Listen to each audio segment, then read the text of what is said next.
ख्रिस्तामधील प्रिय बंधू आणि भगिनींनो, उपासना कार्यक्रमामध्ये आपले हार्दिक स्वागत. प्रियानो, अवज्ञा हे मोठे पाप आहे, ज्यामुळे आम्ही सर्व काही गमावून बसतो, देवाचा क्रोध ओढून घेतो. बायबल म्हणते, सर्वसमर्थ परमेश्वर हा ईर्ष्यावान देव आहे. म्हणूनच देवाला अनैतिकता खपत नाही. होय प्रियानो, आजच्या अध्ययनात आपण यरुशलेमेचा पाडाव आणि यहुदाचा बंदिवास याचा अभ्यास करणार आहोत. तर मग चला प्रियानो, आपण आपल्या अध्ययनाची सुरुवात करूया. श्रोत्यानो, राजाचे दुसरे पुस्तक ह्याच्या 23व्या अध्यायाला आम्ही सुरुवात केलेली आहे आणि आम्ही पाहिलं की कशा प्रकारे योशियाने सुधारणा केल्यात. आता आपण 8 पासून पुढच्या वचनांवर विचार करणार आहोत. योशियाने देशातील नरबळीची प्रथा मोडली. लोक मोलेख या दैवताला मुलांचा बळी देत असत. राजाचे दुसरे पुस्तक 23वा अध्याय आणि 8 पासून 10 वचने सांगतात, त्याने यहुदाच्या सर्व नगरातील याजकास बोलावणे पाठविले. गेबापासून बेरशेबापर्यंत असलेल्या ज्या उच्चस्थानी ते याजक धूप जाळीत असत, ती त्याने भ्रष्ट केली आणि नगराधिकारी यहोशवा याच्या नगराच्या वेशीत डाव्या हाताला उच्चस्थाने होती, ती सर्व मोडून टाकली. तरी पण उच्चस्थानांचे याजक यरुशलेमेतील परमेश्वराच्या वेदीजवळ आले नाहीत. ते आपल्या भाऊबंदामध्ये राहून बेखमीर भाकरी खात असत. नंतर कोणी आपला पुत्र अथवा कन्या ह्यांचा अग्नीत होम करून त्यास मोलखास अर्पू नये म्हणून हिन्नोम पुत्राच्या खोऱ्यातील तोफेत त्याने भ्रष्ट करून टाकले. श्रोत्यानो, योशियाने खोट्या दैवतांच्या प्रतिमा, वेदी, उंच स्थाने, राई सर्व नष्ट केले. त्याच्या आधीच्या राजांनी ज्या मूर्ती देशात आणल्या होत्या त्या त्याने नष्ट केल्या. त्यांची उंच स्थाने नष्ट केली. त्याने त्यासाठी यहुदाची सीमाही ओलांडली. तो बेथेलपर्यंत ह्या कामासाठी गेला. इतिहासाचे दुसरे पुस्तक 34वा अध्याय आणि 33वे वचन सांगतं, इस्रायल लोक ज्या ज्या देशी होते तेथून योशियाने सर्व अमंगळ वस्तू काढून टाकल्या आणि जितके इस्रायल त्यास मिळाले तितक्या सर्वांस त्याने त्यांचा देव परमेश्वर याची उपासना करावयास लाविले. त्याच्या सर्व कारकिर्दीत त्यांनी आपल्या वाडवडिलांचा देव परमेश्वर यास अनुसरावयाचे सोडिले नाही. बेथेलमध्ये तो देवाच्या त्या सेवकाच्या कबरेपर्यंत गेला, ज्याने सांगितले होते की योशिया या सर्व गोष्टी करेल. राजाचे पहिले पुस्तक 13वा अध्याय आणि 2 वचन सांगतं, परमेश्वराच्या आज्ञेवरून त्याने त्या वेदीविरुद्ध हे शब्द उच्चारिले, हे वेदी, परमेश्वर म्हणतो, पहा, दाविदाच्या घराण्यात योशिया नावाचा एक पुत्र जन्मेल. जे उच्चस्थानाचे याजक तुझवर होम हवन करीतात त्यांचा तो तुझ्यावर यज्ञ करील. मानवाच्या अस्थी तुझ्यावर जाळील. श्रोत्यानो, कल्पना करा की शल्मोनाच्या कारकिर्दीनंतर यराबामाने देशाचे तुकडे केले व त्याने बेथेल येथे वासरांच्या पूजेची सुरुवात केली. त्यावेळेस देवाच्या माणसाने या गोष्टी विदित केल्या होत्या. त्या घटनेनंतर यहुदाचे कित्येक राजे येऊन गेले, परंतु ते भविष्य अनेक वर्षांनी पूर्णत्वास गेले. देवाचे वचन कधी न बदलणारे आहे. ज्या कामासाठी देवाने ते पाठविले ते काम पूर्ण केल्याशिवाय त्याच्याकडे ते परत वरती जात नाही. म्हणूनच श्रोत्यानो, देवाचे वचन आम्ही गांभीर्याने स्वीकारायला हवे. देवाचे वचन आम्हाला सांगते की आम्ही पश्चाताप करावा, कारण देवाच्या न्यायाचा दिवस जवळ आला आहे व त्या दिवसापासून कोणीही लपू शकणार नाही. प्रभू येशू या जगात जन्माला येण्याच्या 600 वर्षे आधी देवाने यशाया संदेष्टाद्वारे त्याच्या येण्याचे आश्वासन दिले. त्याप्रमाणे तो पृथ्वीवर आला. त्याने मानवाच्या पापांसाठी शिक्षा भोगली. त्याला वधस्तंभावर खिळून मारण्यात आले, परंतु तो त्या मरणातून पुन्हा उठला. तो आता पित्याच्या उजवीकडे बसला आहे. तेथून तो जिवंतांचा व मेलेल्यांचा न्याय करायला लवकरच येणार आहे. श्रोत्यानो, हे मी सांगत नाही तर पवित्र शास्त्र आम्हाला सांगते. म्हणूनच हे विश्वसनीय आहे. प्रभू येशूच्या दुसऱ्या येण्याविषयी आपली तयारी झाली आहे काय? योशियाने संजीवनाच्या संदर्भात मोठे पाऊल उचलले. त्याने वल्हांडणाच्या सणाची पुन्हा स्थापना केली. 23वा अध्याय 21 ते 23 वचने पहा काय सांगतात. नंतर राजाने सर्व लोकांस आज्ञा दिली की या कराराच्या ग्रंथात लिहिले आहे त्याप्रमाणे तुम्ही आपला देव परमेश्वर याच्या प्रित्यर्थ वल्हांडण सण पाळा. असा वल्हांडण सण इस्रायलाचे शास्त्रे शासन करीत होते त्यांच्या काळापासून व इस्रायलाचे राजे व यहुदाचे राजे यांच्या कारकिर्दीत कधी पाळण्यात आला नव्हता. योशिया राजाच्या कारकिर्दीच्या 18व्या वर्षी परमेश्वराप्रित्यर्थ यरुशलेमेत वल्हांडण सण पाळण्यात आला. हा वल्हांडण सण प्रभू येशूकडे निर्देश करतो. जेव्हा आम्ही ख्रिस्ताचा तारणारा म्हणून स्वीकार करतो, त्याच्या कल्वरी येथे सांडलेल्या रक्तावर विश्वास ठेवतो, तेव्हा आमचा देवाबरोबर समेट होतो व पापाच्या दास्यातून आमची सुटका होऊन आम्ही देवाच्या सार्वकालिक राज्याचे वतनदार होतो. करिंथकरास पहिले पत्र 5 अध्याय आणि 7 वचन सांगतं. करिंथकरास पहिले पत्र 5 अध्याय आणि 7 वचन. तर जुने खमीर काढून टाका, अशा हेतूने की तुम्ही जसे बेखमीर झाला आहात तसे तुम्ही नवा गोळा व्हावे. कारण आपल्या वल्हांडण्याचा यज्ञपशू जो ख्रिस्त त्याचे अर्पण झाले. आम्ही ख्रिस्ताचे दैवत्व नाकारतो. ख्रिस्ताच्या मृत्यूची किंमत आम्ही समजून घेत नाही. आम्ही ख्रिस्ताच्या मृत्यूचा तिरस्कार करतो. आम्हाला अशा व्यभिचारी व पापी जगापासून एकच गोष्ट सोडू शकेल, ती म्हणजे संजीवन. संजीवन देवाच्या पवित्र आत्म्याच्या साह्याने येते व तो पवित्र आत्मा परमेश्वर आम्ही मागितल्यास आम्हाला निश्चित देईल. यानंतर एका अत्यंत धक्कादायक गोष्टीच्या वर्णनाकडे आम्ही वळत आहोत. यहुदाच्या राज्याच्या शेवटी मोठे संजीवन आले. त्यानंतर लवकरच लोक बंदिवासात जाणार होते. देव अत्यंत कठीण अशा परिस्थितीतही संजीवन पाठवू शकतो हे प्रगट करण्यासाठी देवाने प्रचंड सामर्थ्याने संजीवन घडून आणले. पण नंतर काय झाले? 23 अध्याय 29 वचन सांगतं, त्याच्या कारकिर्दीच्या अखेरीस मिसर देशाचा राजा फारो नखो हा अश्शूरच्या राजावर चढाई करून फरात महानदापर्यंत गेला असता योशिया राजा त्याच्यावर चालून गेला. योशिया मग्गितो येथे त्याच्या समोर आला, तेव्हा त्याला त्याने ठार केले. श्रोत्यानो, योशियाने घरी राहायला हवे होते. या सर्व भानगडीत त्याने आपले नाक खुपसायचे काही कारण नव्हते. पण तो त्या युद्धात पडला आणि मग्गिदो येथे मारला गेला. योशिया देवाचा एक महान सेवक होता, पण त्याने मूर्खपणा केला. ज्या युद्धात त्याचा काही सहभाग नव्हता त्या युद्धात तो पडला. श्रोत्यानो, जेथे आमची गरज नाही तेथे आम्ही धडपडलो तर आमची योशियासारखी स्थिती होते. म्हणून ख्रिस्ती जीवनात जर आशीर्वाद प्राप्त करायचे असतील तर प्रत्येक गोष्ट देवाची इच्छा समजून आम्ही केली पाहिजे. आता 30 वचन पहा काय सांगतं. त्याच्या चाकरांनी त्याचे प्रेत रथावर घालून मग्गिदो येथून यरुशलेमेस पोहोचविले.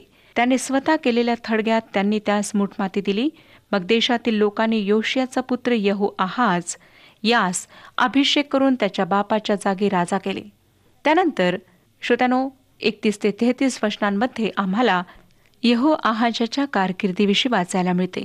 आपल्याला वाटले असेल श्रोत्यानो की यहोआहाज आपल्या नीतिमान वडिलांच्या पावलावर पाऊल टाकून चालेल, पण तसे झाले नाही. तो एक वाईट राजा होता. खरे तर त्याला जास्त काळ राज्यकारभार करायची संधी मिळालीच नाही. त्याची कारकीर्द फक्त 3 महिने टिकली.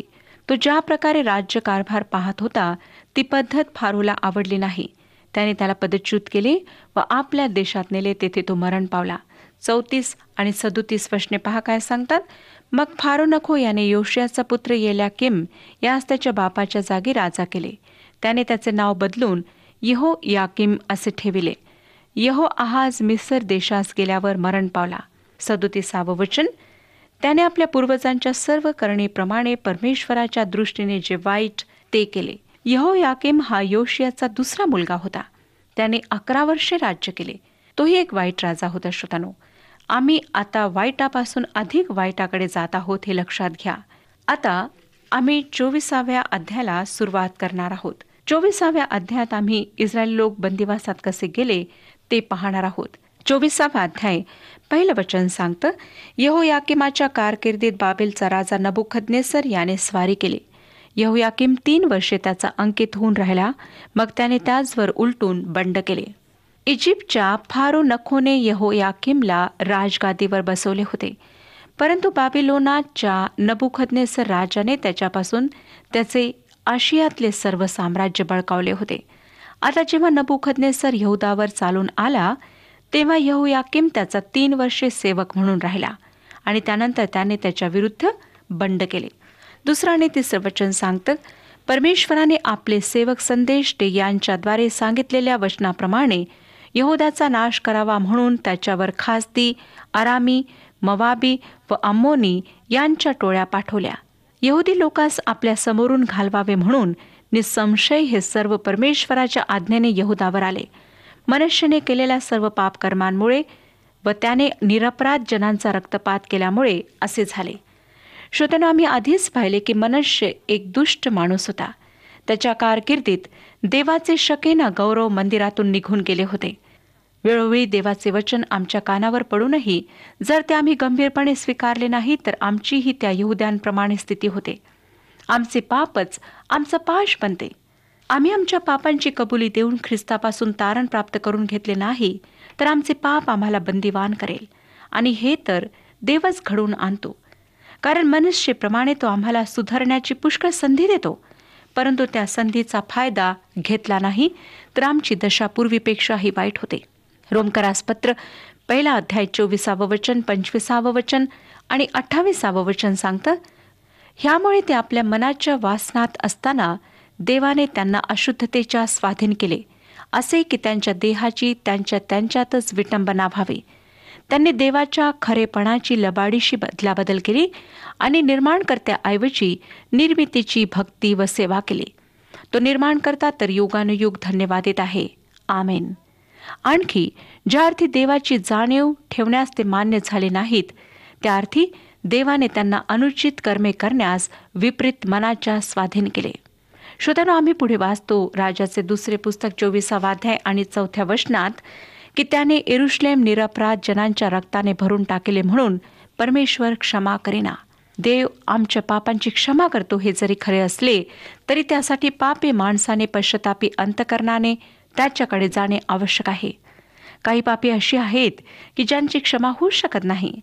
म्हणजे जरी प्रभू येशू आमच्या पापाकरिता मरण पावला तरी जर लोक पश्चातापी अंतकरणाने त्याच्याकडे येणार नसतील तर त्यांच्या पापांची क्षमा होणार नाही. या संपूर्ण जगामध्ये तोच एक अशी शक्ती आहे, व्यक्ती आहे की आमच्या पापांची तो क्षमा करू शकतो. त्याने वधस्तंभावरचे अतिशय यातनामय मरण सोसले आणि तुमच्या व माझ्या पापांची शिक्षा स्वतःवर घेतली. श्रोत्यांनो, त्याच्याशिवाय दुसरे कोणीही आमच्या पापांसाठी मरण पत्करू शकले नाही.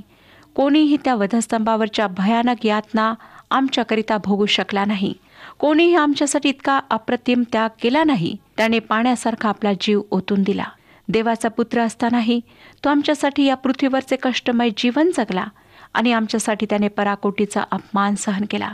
त्याच्याशिवाय आम्हाला सार्वकालिक जीवन कोणी देऊ शकत नाही. तो म्हणतो योहान कृष्णवर्तमान 14 अध्याय आणि 6 वचनात, मार्ग, सत्य व जीवन मीच आहे. माझ्याद्वारे आल्या वाचून पित्याकडे कोणी येत नाही.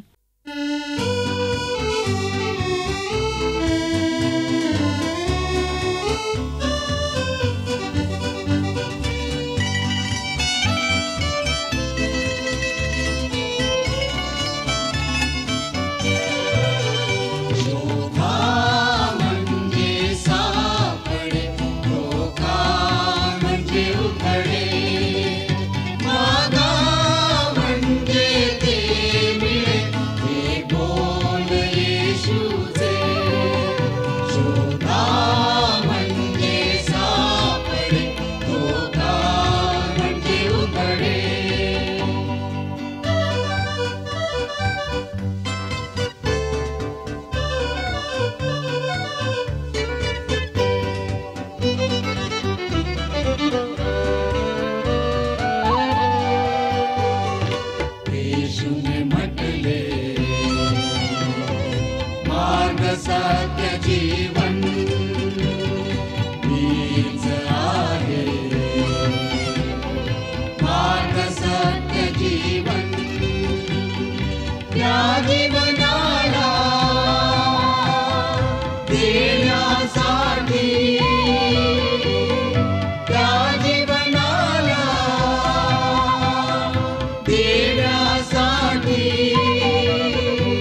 24 अध्याय 5 आणि 6 वचने सांगतात, यहोयाकीमाच्या बाकीच्या कृत्यांचे व त्याने जे काही केले त्या सर्वांचे वर्णन यहूदाच्या राजाच्या बखरीत आहे नाही काय? यहोयाकीम आपल्या पितरांजवळ जाऊन निजला व त्याच्या जागी त्याचा पुत्र यहोयाखीन राजा झाला. मुलाचे व बापाचे नाव इतके सारखे आहे श्रोत्यांनो की त्यांच्याविषयी सहज गोंधळ निर्माण होऊ शकतो. 7वं वचन, मिसर देशाचा राजा कधी आपला देश सोडून बाहेर पडला नाही, कारण मिसर देशाच्या नाल्यापासून महानद फरात येथवर जो सर्व मुलूक मिस्री राजाचा होता तो बाबेलच्या राजाने काबीज केला होता. हीच भूमी देवाने अब्रामाला दिलेली होती व त्याच्यानंतर येणाऱ्या संतानालाही दिली होती. आता या जागेचा ताबा यहुद्यांच्या हातात असण्याऐवजी बाबेलोनाच्या हातात का असावा? 8 आणि 9 वचने सांगतात, यहोयाखीन राज्य करू लागला तेव्हा तो 18 वर्षांचा होता. त्याने यरुश्लेमेत 3 महिने राज्य केले. त्याच्या आईचे नाव नेहुष्ठा, ती यरुश्लेमेच्या एलनाथानाची कन्या. त्याने आपल्या बापाच्या करणीप्रमाणे परमेश्वराच्या दृष्टीने जे वाईट ते केले. हेच ते कारण आहे श्रोत्यानो, त्यांनी पापात चालणे सोडले नाही आणि त्यांनी परमेश्वराच्या विरुद्ध बंड केले. देवाने त्यांना ही जागा एका अटीवर दिली होती, ती अट म्हणजे आज्ञापालन. आता ते त्या जागेचे मालक राहिले आहेत काय? होय, देवाने त्यांना कोणत्याही अटीशिवाय त्या जागेचा मालकी हक्क दिला, पण त्या जागेच्या ताब्याविषयी देवाने त्यांच्यावर अट घातली. ती अट त्या लोकांनी पूर्ण केली नाही. 10 ते 12 वचने सांगतात, त्याच्या कारकिर्दीत बाबेलचा राजा नबुकदनेस्सर याच्या सेवकांनी यरुश्लेमवर स्वारी करून नगरास वेढा दिला. बाबेलचा राजा नबुकदनेस्सर याच्या सेवकांनी नगरास वेढा घातला असता तो स्वतः तिथे आला. तेव्हा यहूदाचा राजा यहोयाखीन आपली आई, सेवक, सरदार व खोजी याचबरोबर घेऊन बाबेलच्या राजाकडे गेला. बाबेलच्या राजाने आपल्या कारकिर्दीच्या 8व्या वर्षी त्यास पकडिले. राजा आणि उमराव लोकांना सर्वप्रथम दास्यामध्ये नेण्यात आले. हे सर्व साधारण ख्रिस्त जन्मापूर्वी 605 ह्या वर्षी झाले. नंतर 13 ते 15 पहा काय सांगतात. 13 ते 15 वचने, मग त्याने परमेश्वराच्या मंदिरात व राजवाड्यात ठेविलेले सारे धन लुटून नेले. शल्मोन राजाने जी सोन्याची पात्रे करून परमेश्वराच्या मंदिरात ठेवली होती ती सर्व फोडून त्याने त्याचे तुकडे केले. तसे होणार हे परमेश्वराने सांगितलेच होते. त्याने अवघे यरुश्लेम म्हणजे सर्व सरदार, सर्व पराक्रमी वीर मिळून एकंदर 10,000 लोक आणि सर्व कारागीर व लोहार यास कैद करून नेले. देशात अगदी कंगाल लोकांखेरीज कोणी राहिले नाहीत. त्याने यहोयाखीनास बाबेलास नेले. राजाची आई, राजाच्या स्त्रिया, खोजे व देशातील मोठमोठे लोक यास त्याने कैद करून यरुश्लेमहून बाबेलास नेले. श्रोत्यानो, ही खरोखर दुःखाची व कटू सत्य असलेली गोष्ट आहे. 17 ते 19 वचने, बाबेलच्या राजाने त्याच्या जागी त्याचा चुलता मत्तन्या यास राजा केले. त्याने त्याचे नाव बदलून सिदकिया असे ठेविले. सिदकिया राज्य करू लागला तेव्हा 21 वर्षांचा होता. त्याने यरुश्लेमेत 11 वर्षे राज्य केले. त्याच्या आईचे नाव हमूटल, ती लिब्ना येथील इर्मया याची कन्या. यहोयाकीमाप्रमाणे त्याचे वर्तन असून परमेश्वराच्या दृष्टीने जे वाईट ते त्याने केले. सिदकिया यहोयाखीनचा चुलता होता. त्याने राजाच्या घराण्यामध्ये म्हणजे त्यांच्या वर्तनामध्ये काही सुधारणा केली नाही. तुम्हाला वाटत असेल श्रोत्यानो की दास्य त्याला नम्र बनवेल, पण तसे झाले नाही. संकट 2 गोष्टींपैकी एक गोष्ट माणसासाठी निश्चित करते. संकट एकतर आपणाला नम्र बनवेल किंवा आपणाला कठोर बनवेल. संकट व दुःख आपल्या जीवनात येऊन गेल्यावर आपण पूर्वीचे राहू शकत नाही. आपणामध्ये निश्चित बदल होईल. एकतर आपण कठोर व्हाल किंवा नम्र व्हाल. श्रोत्यानो, सूर्याच्या प्रखर प्रकाशाने मेण वितळते, पण ओली माती मात्र कडक बनते. सिदकिया मुळातच एक वाईट राजा होता. म्हणजे त्याने देवाविरुद्ध बंड केले होते व दास्यामुळे तर त्याला त्याच्या बंडाविषयी निमित्त मिळाले. अशा प्रकारचे लोक स्वतःच्या संकटाबद्दल व बंडाबद्दल देवाला दोष देऊन मोकळे होतात. 24 अध्याय 20 वचन पहा काय सांगतं. परमेश्वराच्या कोपामुळे यरुश्लेम व यहुदा यांची अशी दशा झाली की शेवटी त्याने त्यास आपल्या दृष्टी आड केले. पुन्हा एकदा खोटे संदेष्टे म्हणाले, पहा देव आपल्या बाजूने आहे. परंतु श्रोत्यानो, देव इस्रायलाच्या बाजूने नव्हता, कारण इस्रायल देवाच्या बाजूने नव्हता. या समजुतीविषयी आम्ही सावध राहिले पाहिजे. लोक असे बोलताना मी ऐकले आहे की मी ही विशिष्ट गोष्ट करीत आहे कारण मला माहीत आहे की ही देवाची इच्छा आहे व त्याने मला प्रगट केले आहे. आणि मग ते त्यांच्या इच्छेप्रमाणे ती गोष्ट करतात व त्यामध्ये अपयशी ठरतात. याचे असे कारण असते श्रोत्यानो, की ती देवाची इच्छा नसते. मला काही देवाचे सेवक असे माहीत आहेत की जे सेवेसाठी जातात व परत येतात. एका तरुणाने मला सांगितले की मी सेवेला जाण्यामध्ये मोठी चूक केली. मला वाटले मी जावे, ही देवाची इच्छा होती. श्रोत्यानो, देव आमच्या बाजूने आहे असे म्हणण्याऐवजी आम्ही देवाच्या बाजूने आहोत का हे पाहणे आवश्यक आहे. ख्रिस्ती जीवनामध्ये निर्णय घेणे ही अत्यंत महत्त्वाची बाब आहे. कारण जेव्हा आम्ही ख्रिस्ताला आपला तारणारा म्हणून स्वीकारतो व समर्पित ख्रिस्ती जीवन जगायला सुरुवात करतो, तेव्हा आम्ही जगाशी तडजोड करणे सोडून देतो. जगाला मान्य असलेली मूल्ये व ख्रिस्ती जीवनातली मूल्ये यात मोठा फरक आहे.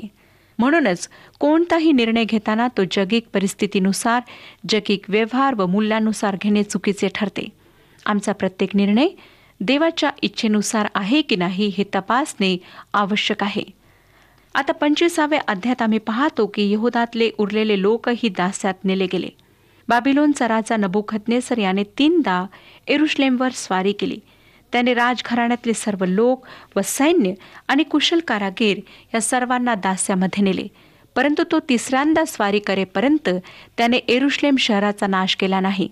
आम्ही पाहिले श्रोत्यानो की नबुकदनेस्सरने सिदकियाला यहुदाचा राजा बनवले, पण काही वर्षांनी सिदकियाने बंड केले. आणि आता या राजाच्या 2ऱ्या पुस्तकाच्या शेवटच्या अध्यायात आम्ही पाहतो की नबुकदनेस्सर शेवटच्या वेळेस येतो व यहुदाचा पूर्ण नाश करतो. पहिली 2 वचने सांगतात, सिदकियाने बाबेलच्या राजाविरुद्ध बंड केले. त्याच्या कारकिर्दीच्या 9व्या वर्षाच्या 10व्या महिन्यातील दशमीस बाबेलचा राजा नबुकदनेस्सर आपली सर्व सेना घेऊन यरुशलेमवर चढाई करून आला. त्याने त्याच्यासमोर तळ देऊन सभोवार मेढेकोट उभारले. सिदकिया राजाच्या कारकिर्दीच्या 11व्या वर्षापर्यंत नगरास वेढा पडला होता. या ठिकाणी यरुशलेमला ज्या वर्षी वेढा पडला ते वर्ष देण्यात आले आहे. त्यावरून त्या घटनेचे महत्त्व लक्षात येते. यरुशलेमचा शेवट होण्याची ही सुरुवात होती. 3रं वचन, 4थ्या महिन्याच्या 9वीपासून नगरात एवढी महागाई झाली की देशाच्या लोकांस काही खावयास मिळेना. इर्मयाने लिहिलेल्या विलापगीत या पुस्तकामध्ये दुःख व संकट यांची तीव्रता व्यक्त झाली आहे. नंतर 4 ते 6 वचने, मग नगराच्या तटास एक खिंड पाडण्यात आली. 2 तटांच्या मध्ये जी वेस राजाच्या बागेपाशी होती त्या वाटेने सर्व योद्धे रातोरात पळून गेले. नगरास खासद्यांचा वेढा पडलाच होता. इकडे राजाने अराबाचा रस्ता धरिला. तेव्हा खासदी सेनेने राजाचा पाठलाग करून त्यास येरिहोच्या मैदानात गाठिले व त्याच्या सर्व सैन्यांची दाणादाण केली. ते राजास पकडून रिबला येथे बाबेलच्या राजाकडे घेऊन गेले. त्यांनी त्याची शिक्षा ठरविली. शत्रू शहरामध्ये घुसला. राजाने आपल्या सैन्यासह पळून जाण्याचा प्रयत्न केला, परंतु त्यांना पकडण्यात आले. इर्मया संदेष्टाने यरुशलेमचा पाडाव विदित केला होता, पण त्याने लोकांना सत्य सांगितले म्हणून त्याला द्वेषद्रोही ठरविण्यात आले. 7वं वचन, त्यांनी सिदकियाच्या पुत्रास त्याच्या डोळ्यात देखत वधिले आणि सिदकियाचे डोळे फोडून त्यास बेड्यांनी जखडून बाबेलास नेले. श्रोत्यानो, या माणसाला खोट्या संदेष्टांनी फसवले होते, पण त्याने देवाच्या संदेष्टांचे म्हणणे ऐकले नाही. शेवटी त्याला अंधळे करून दास्यात नेण्यात आले. 9वं वचन पुढे सांगतं, त्याने परमेश्वराचे मंदिर व राजवाडा ही जाळून टाकली. तशीच यरुशलेमेतली सगळी मोठमोठी घरे जाळून टाकली. यरुशलेम शहर पूर्णपणे उद्ध्वस्त करण्यात आले. जी देवाची नगरी समजण्यात येत होती तिचा देवाने त्याग केला, कारण तिच्यामध्ये ताठ मानेच्या हट्टी मूर्तीच्या मागे जाऊन अमंगळ गोष्टी करणाऱ्या, देवाच्या संदेष्टांना छळणाऱ्या लोकांची भरभराट होती. नबुकदनेस्सर राजाने हे शहर जाळले, जमीनदोस्त केले. अशा प्रकारे की 70 वर्षांनी जेव्हा नेहेम्या बंदिवासातून आला व त्याने या शहराकडे नजर टाकली, तेव्हा या शहराचे स्वरूप त्याला पूर्णपणे निराशाजनक दिसले. त्याने लोकांना एकत्र केले, पण एका सर्वात मोठ्या गोष्टीवर त्याला मात करावी लागली, ती म्हणजे निराशा. श्रोत्यानो, आज आमच्यामध्ये सुद्धा खोटे शिक्षक आहेत, खोटे संदेष्टे आहेत, जे लोकांना देवाच्या वचनापासून दूर नेत आहेत. नंतर 10 ते 12 वचने सांगतात, गारद्यांच्या सरदारांबरोबर असलेल्या खासद्यांच्या सर्व सैन्याने यरुशलेमे भोवतालचे सर्व तट पाडून टाकले. शहरात राहिलेले अवशिष्ट लोक, बाबेलच्या राजाकडे फिरतून गेलेले लोक आणि उरलेले साधारण लोक यास गारद्यांचा नायक नबूजरदान याने कैद करून नेले. देशातले जे लोक अतिशयत कंगाल होते, त्यास गारद्यांच्या सरदाराने द्राक्षांच्या मळ्यांची व शेताची मशागत करण्यास मागे ठेविले. जे काहीच विशेष कामाचे नव्हते अशांना मागे सोडण्यात आले आणि देशातून खंडणी मिळावी म्हणून धान्य पिकविणारे कोणीतरी त्यांना हवे होते. 13 आणि 14 वचने. परमेश्वराच्या मंदिरात असलेले पितळीचे खांब, मंदिरातला पितळी गंगाळ सागर व त्याच्या बैठकी ही खासदी लोकांनी फोडून तोडून त्यांचे पितळ बाबेलास नेले. पात्रे, पावडी, चिमटे, धूपदाणे आणि सेवेची सर्व पितळीची उपकरणे त्यांनी नेली. नबुकदनेस्सरच्या सैन्याने सर्व काही नेले. मंदिरातल्या सर्व मौल्यवान वस्तू ते जाळण्यापूर्वी काढून नेण्यात आल्या. सर्व संपत्ती बाबिलोनला नेण्यात आली. दानिएलाच्या पुस्तकात मंदिरातून नेलेल्या वस्तूंचे काय झाले ह्याचे वर्णन वाचायला मिळते. यरूशलेम लुटल्या गेली, तिला जाळून टाकण्यात आले आणि ती राखेचा मोठा ढिगारा बनली. श्रोत्यानो, यरूशलेम नगरी 27 वेळा जाळण्यात आली. प्रत्येक वेळेस त्या राखेच्या ढिगाऱ्यावर नवीन यरूशलेम उभारण्यात आले. आज टेकडीवर जी यरूशलेम नगरी उभी आहे ती पूर्वीच्या उद्ध्वस्त झालेल्या नगरावर वसलेली आहे. 24 वचन पहा काय सांगतं. तेव्हा गदल्या आणभाग करून त्यास व त्यांच्या माणसास म्हणाला, खासद्यांच्या अधिकाऱ्यांची भीती धरू नका. देशात राहून बाबेलच्या राजाचे अंकित व्हा, म्हणजे तुमचे बरे होईल. श्रोत्यानो, ह्या लोकांनी इर्मया संदेष्टा व अधिकारी यांचे ऐकले नाही व त्यांनी गदल्यास ठार केले. पुढे आम्हाला दिसतं की ह्यांच्यापैकी पुष्कळ लोक घाबरून मिसर देशात पळून गेले व तेथे त्यांनी वसाहत केली. इर्मयाला त्यांच्याबरोबर जाणे भाग पडले. बाबिलोनच्या राजगादीवर आल्यावर अविल मरोदक या राजाने त्याच्या राजकीय गुन्हेगारांना माफ केले. 27 ते 30 वचनांमध्ये आम्हाला यहोयाखीनाची सुटका व त्याचा बाबेलात सत्कार वाचायला मिळतो. मला खात्री आहे श्रोत्यानो की ह्या पुस्तकाच्या अध्ययनाद्वारे आपणाला आशीर्वाद मिळाला आहे आणि परमेश्वर आपणाशी बोललेला आहे. हा कार्यक्रम आपणास आवडला काय? आता आम्हाला एक मिस कॉल करा आणि आपण पुढील विजेता होऊ शकता.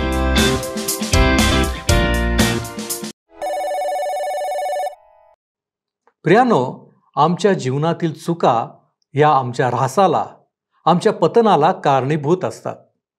आजचे अध्ययन आमच्यासाठी धडा आहे की आम्ही केवळ देवामध्ये असावे, त्याला आवडेल त्याच कृती आमच्यात असाव्यात.